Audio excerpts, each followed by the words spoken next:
எப்பொழுதுமே ஒரு சோர்வான மனநிலைமையே இருக்கு அப்படின்னா அதற்கு காரணம் உங்களுடைய உடல் அல்லங்க, உங்களோட மனம்தான் களைப்பாக இருக்கு. அதை நம்ம புரிஞ்சுக்கணும்.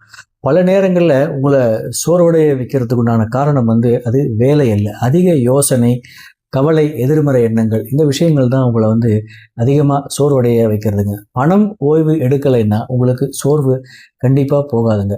உள் ஆற்றல் குறையும் போதெல்லாம் நீங்கள் கவனிச்சிங்கன்னா அதனுடைய காரணம் பார்த்தீங்கன்னா தேவையற்ற தேவையற்ற சிந்தனைகளுக்கும், உங்களுக்கு கடந்த கால கவலை, எதிர்காலத்தை பற்றின ஒரு பயம், நோக்கம் இல்லாத வாழ்க்கை, இந்த 4 விஷயங்கள் தான் முக்கியமான ஒரு காரணமாக இருக்குங்க.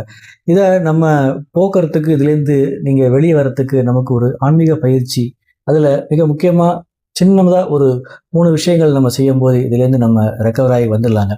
தினமும் ஒரு 10 நிமிட அமைதியை நீங்கள் ப்ராக்டிஸ் பண்ணணும். அதே போல் நன்றி உணர்வோடு இருக்கணுங்க. நம்ம என்னென்னலாம் இல்லை அப்படின்றத பற்றி தான் நம்மளோட யோசனை இருந்துக்கிட்டே இருக்கும். எப்பயுமே நமக்கு என்னென்னலாம் இருக்கோ அதற்கு நம்ம நன்றி உணர்வு கொடுத்துருக்கோமா, அதற்கு நன்றி உணர்வோடு நம்ம இருக்கோமா அப்படின்னு நம்ம யோசனை பண்ணி நம்மகிட்ட இருக்கிறதுக்கு நம்ம ஒரு நன்றி உணர்வை நம்ம செலுத்தணும். அதே போல் நமக்கு ஒரு இலக்கை வைத்து அந்த இலக்கை நோக்கி நம்ம பயணிக்கும் போது நம்ம இதிலேருந்து ரெக்கவர் ஆகி வரலாங்க. இந்த 3 சின்ன ப்ராசஸ் தான் நமக்கு நம்மளுடைய மனம் சோர்வுலேருந்து வெளியே வரும் அப்படின்னு நீங்களும் நம்புனீங்க அப்படின்னா 3 அப்படின்னு நம்பர் போட்டு கமெண்ட் பண்ணுங்கள். நம்ம இதை பற்றி இன்னும் விரிவாக பேசலாம்.